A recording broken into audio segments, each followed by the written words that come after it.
창세기 42장, 43, 44장 됩니다. 오늘은 같이 42장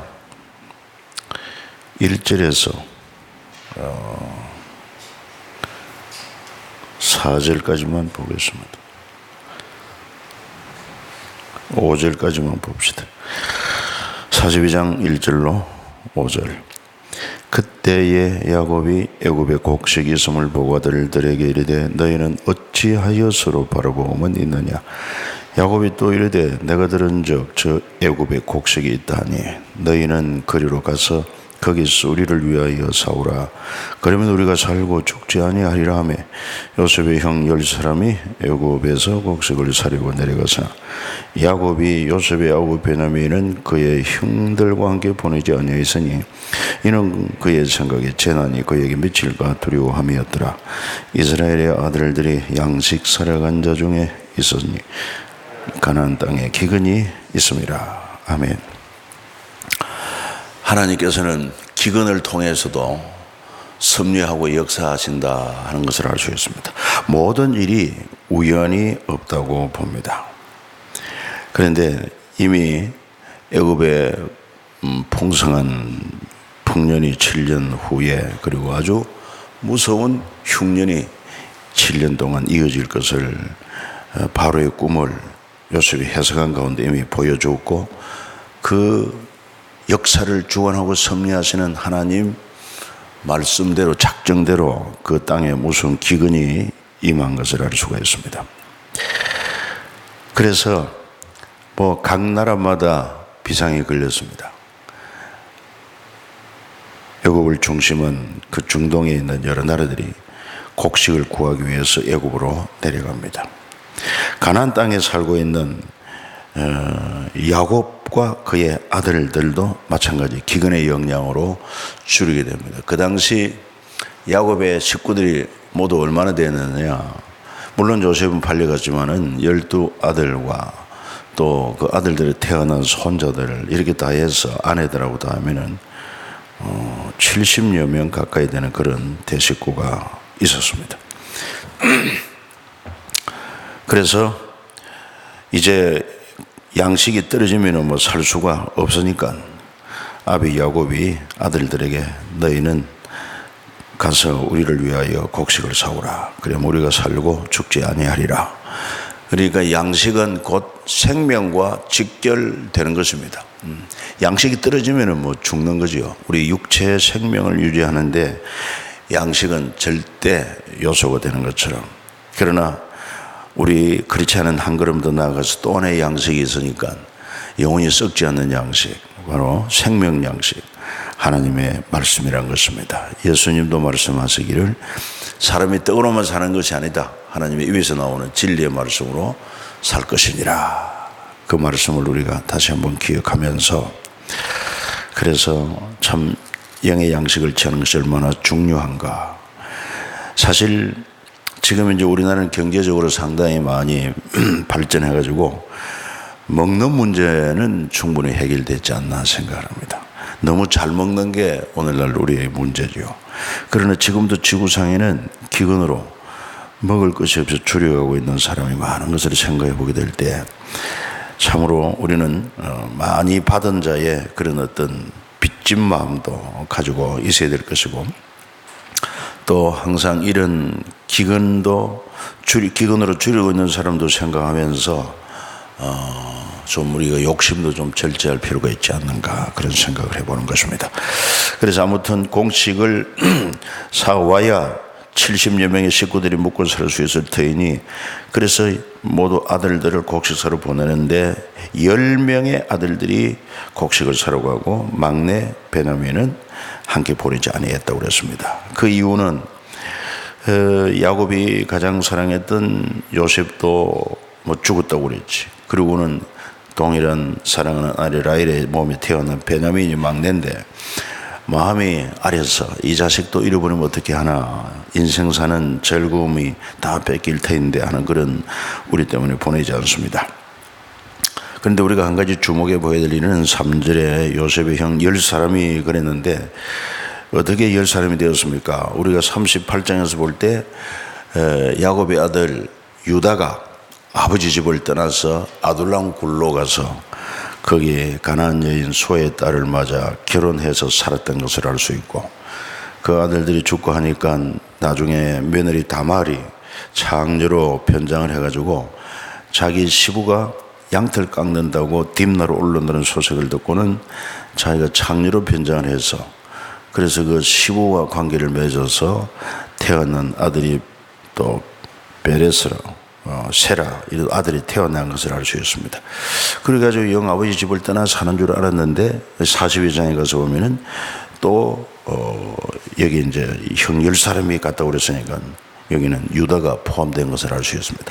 유다가 왜 돌아왔을까? 한때는 동생 요셉을 팔고 아버지가 괴로워하는 거 보니까 자기가 요셉을 애굽에 팔아버리는데 결정적인 역할을 했으니까 마음에 상당한 죄책감도 있고 괴롭기도 하고, 그래서 아버지 집을 잠시 떠났다가, 그래서 나그네 생활, 객지 생활하는 가운데 아버지의 마음을 헤아리게 되고, 이제 아버지가 나이도 많은데 내가 가서 마지막으로 아버지에게 잘 효도함으로 아버지를 섬기고 속죄하겠다는 마음을 가지고 집으로 돌아간 것을 알 수가 있어요. 그리고는 이제 유다가 굉장히 중요한 역할을 하게 되는 것을 우리가 오늘 말씀에서 보게 되는 것입니다. 그래서 저들이 이제 애굽으로 곡식사로 갔고, 당시 이 곡식이 뭐 생명 같고 모든 국사에 있어서 곡식 관리하는 것보다 더 중요한 게 없습니다. 애굽이 총리가 되어가지고 이 요셉이 이 양식을 전매하는 그 일을 아주 총감독을 하고 있었을 때 그 형제들이 가나안 땅에서 곡식사로 오게 된 것을 보게 되었고, 그리고는 요셉 앞에 모두 무릎을 꿇었습니다. 땅에 엎드려 있습니다. 이걸 보면서 요셉이 뭘 생각하느냐, 9절에 보니까 요셉이 그들에게 대하여 꾼 꿈을 생각하고, 이전에 11 밀단들이 자기 단을 향해 절하는 꿈, 또 해와 달과 별들이 11별들이 자기를 향해 꿈을 꾸고 하나님께서 주신 꿈이 이렇게 이루어졌구나, 그런 것을 실감하게 되었습니다. 그러나 그 형제들을 반갑게 맞이하기 앞서 먼저 해야 할 일이 있었습니다. 그것은 형들의 마음이 얼마나 변화되었는가, 과거의 잘못을 뉘우치고 있는가, 이것을 테스트하고 싶었습니다. 그래서 첫 번째 테스트는 너희가 정탐꾼이다 이렇게 혐의를 씌웁니다. 그랬더니만 아닙니다. 우리는 정탐꾼이 아니고 한 사람의 아들들로서 양식을 구하러 온 사람입니다. 아니다. 너희는 틀림없이 이 땅에 틈을 엿보러 왔느니라. 그랬더니만 어쩔 수 없이 자기 집안 내력을 자세하게 설명합니다. 당신의 중 우리들은 12 형제로서 한 사람의 아들인데 막내 아들은 아버지와 함께 있고 또 하나는 없어졌습니다. 그러니까 요셉이 그렇다면 내가 정탐꾼이라고 말한 것이 여기에 있고 너희 말이 진실하다고 하면은 집에 있는 막내를 데려오면은 내가 믿어주겠다. 이래가지고 너희는 막내 아우가 여기 오기까지는 결단코 나가지 못할 것이다. 그래서 한 사람만 막내 아우를 데리러 가고 나머지는 다 이게 붙잡히게 하리라. 그랬다가 한 사흘 후 지나서는 그러면 지금 이제 그 가나안 땅에 있는 식구들이 다 굶어 죽을 것 같으니까 요셉이 마음을 바꾸어서 18절에 보니까 사흘 만에 요셉이 그들에게 또 제안하기를 나는 하나님을 경외하노니 너희는 이같이 하여 생명을 보존하라. 그러면서 한 사람만 여기 갇혀 있고 나머지 9명은 양식을 가지고 가서 너희 가족을 양식을 제공하라. 그리고 막내 아우를 데려오라. 그렇지 않으면 너희 형제 시므온이 여기서 죽임을 당하게 될 것이다. 그래서 시므온이 붙잡혀 있고 이제 다른 형제들은 올라가게 됩니다. 그때 어떤 이야기를 하냐면 21절에 그들이 서로 말해도 우리가 아우의 일로 말미암아 범죄하였다. 그가 우리에게 액을 할 때 그 마음이 괴로움을 보고도 듣지 아니하였으므로 이 괴로움이 우리에게 임하도다. 그러면서 동생 요셉을 뭐 구덩이에 던질 때나 또는 종으로 팔아버릴 때 그 어린 것이 그때 17세 소년이었거든요. 형들에게 애걸 하면서 살려달라고 그렇게 했던 그 때를 회상을 하면서 우리가 이런 악행으로 말미암아 그 고통이 우리에게 임하도다, 그런 자백을 하는 것입니다. 그래서 자기들끼리는 통하고 애굽에 와서는 애굽 사람은 모르는 줄 알고 이제 그런 얘기를 하는데, 요셉이 곁에서 그 이 얘기를 듣고는 어떻게 합니까? 24절에 보니까 요셉이 그들을 떠나가서 울고 다시 돌아와서 그들과 말하되 그들 중에서 시몬을 끌어내 그들 눈앞에서 결박하고 명의 곡물을 그 그릇에 채우게 하고 각 사람의 돈은 그 자루에 도로 넣게 하고 또 길양식까지 그들에게 주게 하니 그대로 행하였더라 그랬습니다. 그래가지고 저들은 이제 무거운 마음을 가지고 곡식 그 집으로 돌아오다가 도중에서 그 돈 자루를 풀어보니까 곡식 자루를 풀어보니까 그 곡식 값이 그대로 자루 안에 들어있는 것도 또 놀라게 됩니다. 그리고는 가나안 땅에 돌아와서 아버지한테 자초지종을 이야기를 하죠. 그러면서 지금 현재 시몬은 어떻게 되느냐, 그래가지고 이제 사실 이야기를 하는데, 그이가 우리에게 정탐꾼이라고 하길래 그렇지 않다고 이야기하는 가운데, 뭐 12형제인데 하나는 없어졌고 막내는 집에 아버지 집이 있다고 하니까 너희 말이 진실된 것을 증거하기 위해서 한 사람은 잡혀있고 나머지는 올라가서 양식을 제공하고 다음에 막내 아우를 데리고 오라. 그렇지 않으면 여기 붙잡혀 있는 너희 형제는 죽임을 당할 것이다. 그랬다고 하니까 또 이 야곱이 걱정이 태사는 것입니다. 그래서 43장으로 가서 보면은 뭐 결코 지금 베냐민을 또 보낼 수는 없고 그런 가운데 시간은 흐릅니다. 가져온 양식 거의 다 먹었습니다. 그래서 아비가 야, 양식이 다 됐으니까 우리를 위해서 다시 가서 곡식을 사오라. 그랬을 때 유다가 나왔습니다. 우리가 그 애굽의 총리를 만났고 그에게 약속을 하고 형제 시몬이 붙잡혀 있고 우리가 막내를 데려가지 않으면은 얼굴을 보지도 못할 뿐만 아니라 곡식도 살 수가 없습니다. 그를 보내주십시오. 그랬더니만 야곱이 쉽게 허락합니까? 그러니까 왜 아우가 있다고 해서 이런 공경에 처하게 하느냐고 할 때 유다가 났습니다. 유다의 역할이 이제 중요해지는 것을 알 수 있죠. 나중에 유다 지파에서 다윗이 또 다윗의 후손 가운데 메시아 예수 그리스도가 나오게 되는 것을 알 수 있습니다. 이 유다가 아버지 앞에 적극적으로 요청을 합니다. 그 베냐민을 보내줘야 우리가 곡식을 사올 수 있고 그래야 아버지와 우리 어린아이들이 다 살고 죽지 않겠습니다. 대신 내가 담보가 되겠습니다. 내가 만약에 막내를 잃어버리게 되면은 내가 아버지 앞에 영원히 죄인이 되겠습니다. 그래가지고 아버지를 설득합니다. 그랬더니 뭐 아버지도 다른 선택의 여지가 없지 않습니까? 그래서 11절에 보니까 이스라엘이 그들에게 이르되 그러할진대 이렇게 하라. 그래서 가면서 너희들이 가져왔던 그 돈자루에 있던 돈도 갑절로 가져가고 그 대신 또한 예물을 가지고 가서 드리라. 그래서 예물도 준비하고 돈도 갑절로 준비하고 그리고는 막내 이제 베냐민을 데리고 애굽으로 내려갑니다. 그러면서 야곱은 이런 고백을 합니다. 기도죠. 14절에 보니까 전능하신 하나님께서 그 사람 앞에서 너에게 은혜를 베푸사 그 사람으로 너희 다른 형제와 베냐민을 돌려보내 주게 하시기를 원하노라. 내가 자식을 잃게 되면 이르리로다. 이런 하나님을 의지할 때 이런 결단도 내릴 수 있었던 것을 알 수 있습니다. 뭐 우리도 인간적으로 현실적으로 어려운 일을 결단할 때 하나님을 의지하면은 할 수 있습니다. 못한다고 하지 말고 전능하신 하나님 믿고 하나님의 은혜를 구하면서 이런 결단도 내려야 될 것입니다. 그리고는 이제 애굽에 내려갔을 때 요셉이 베냐민 자기 동생 베냐민과 그들 함께 있음을 보고 청지기에게 기뜸을 합니다. 이 사람들을 집으로 인도해 드리고 짐승도 잡고 준비하고 정오에 나와 함께 먹도록 준비하라. 그래가지고 그 청지기가 형제들을 요셉의 집으로 인도하니까 형제들이 막 긴장이 더욱 두렵습니다. 야, 이렇지만 지난번 우리 돈자루의 돈 때문에 이제 우리를 종으로 삼고 우리 나귀도 뺏으려 하는가 보다. 이게 바로 죄인의 불안인 것입니다. 그래서 죄를 지으면 마음에 평안이 없어요. 그리고 요셉은 저들을 극진하게 대우하려고 하는데 자기들은 죄가 있으니까 그 죄 때문에 그런 자유를, 평안을 누릴 수 없게 됨을 알 수 있습니다. 여러분, 사탄이 우리에게 아주 달콤하게 죄를 짓도록 범죄하도록 유혹할 때 거기에 넘어가면은 일순간 그런 달콤함에 넘어가 버리면은 그 영혼이 여러분 그만 자유를 잃어버리고 결박되게 됩니다. 죄의 종이 됩니다.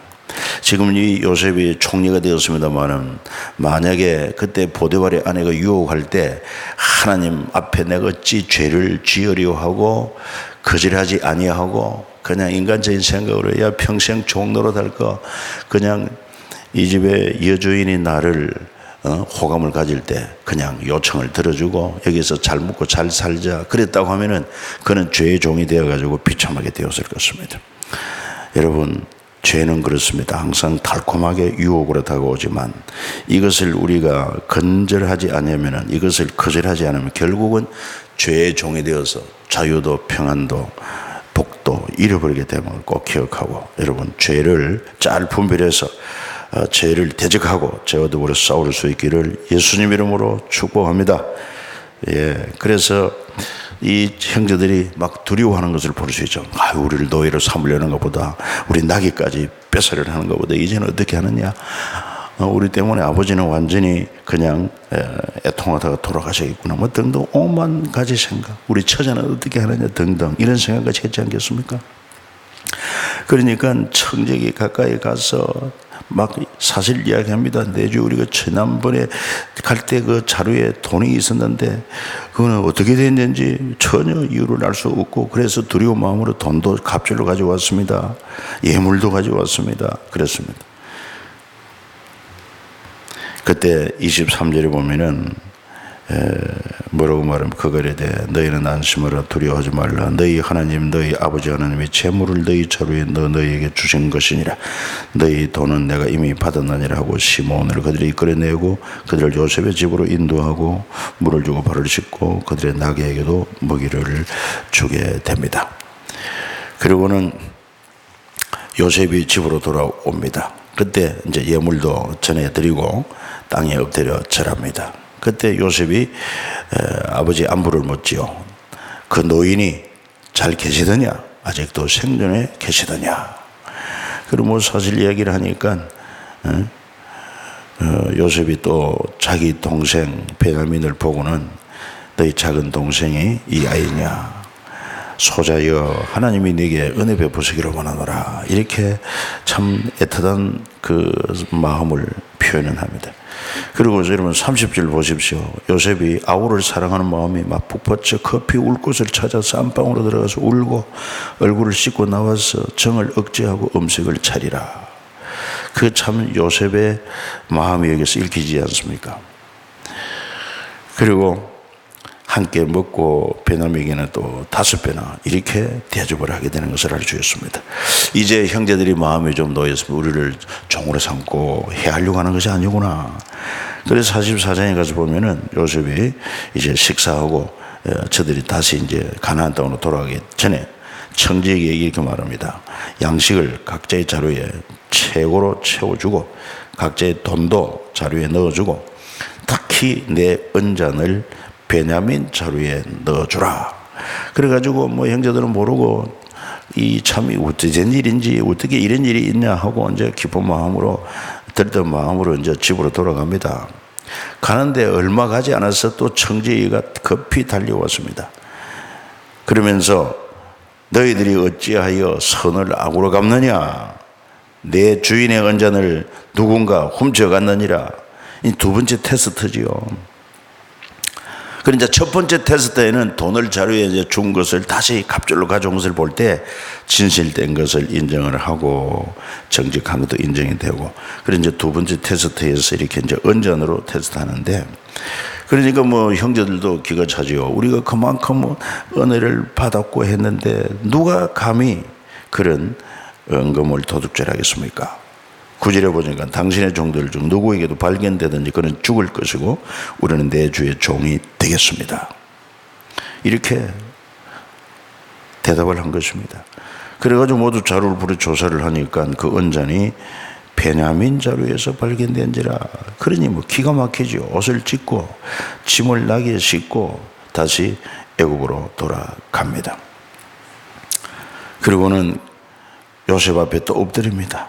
요셉이 책망을 합니다. 나 같은 사람이 점을 잘 치는 줄 너희가 알지 못하느냐? 어찌 이런 일을 행하였느냐? 그때 또 유다가 나서죠.